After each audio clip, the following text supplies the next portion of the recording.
ভাৰত চৰকাৰে ইতিমধ্যে unified pension scheme ঘোষণা কৰিছে আৰু সেইমতে এজন চাকৰিয়ালে 25 বছৰ কাল চাকৰি সম্পূৰ্ণ কৰিলে তেওঁ বেচিক পেৰ 50% লগতে দিয়ে লাভ কৰিব।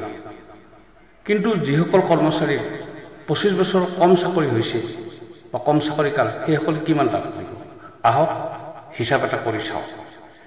সেইমতে 10 বছৰ কাল চাকৰি কৰিলে 10,000 টকা লগতে দিয়ে লাভ কৰিব। 11 বছৰ চাকৰি কৰিলে বেচিক পেৰ 22% লগতে দিয়ে। 12 বছৰ চাকৰি কৰিলে বেচিক পেৰ 24% প্লাছ দিয়ে। 13 বছৰ চাকৰি কৰিলে বেচিক পেৰ 26% লগতে দিয়ে।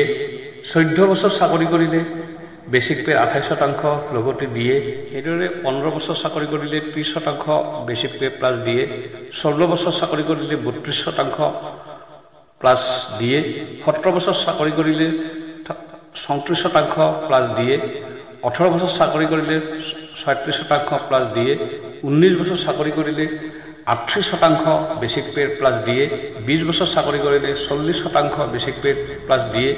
21 বছৰ চাকৰি কৰিলে 42% প্লাছ দিয়ে। 22 বছৰ চাকৰি কৰিলে বেচিক পে 44% প্লাছ দিয়ে। 23 বছৰ চাকৰি কৰিলে বেচিক পে 46% প্লাছ দিয়ে।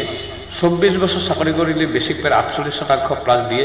ঠিক সেইদৰে 25 বছৰ চাকৰি কৰিলে বেচিক পে 50% প্লাছ দিয়ে এজন চৰকাৰী কৰ্মচাৰী লাভ কৰিব। গতিকে আপুনি কিমান টকা লাভ কৰিব আপুনি নিজে এটা কেলকুলেশ্যন কৰি চাওকচোন। ধন্যবাদ ভিডিঅ'টো চোৱাৰ বাবে। ভাল লাগিলে লাইক আৰু শ্বেয়াৰ কৰিব।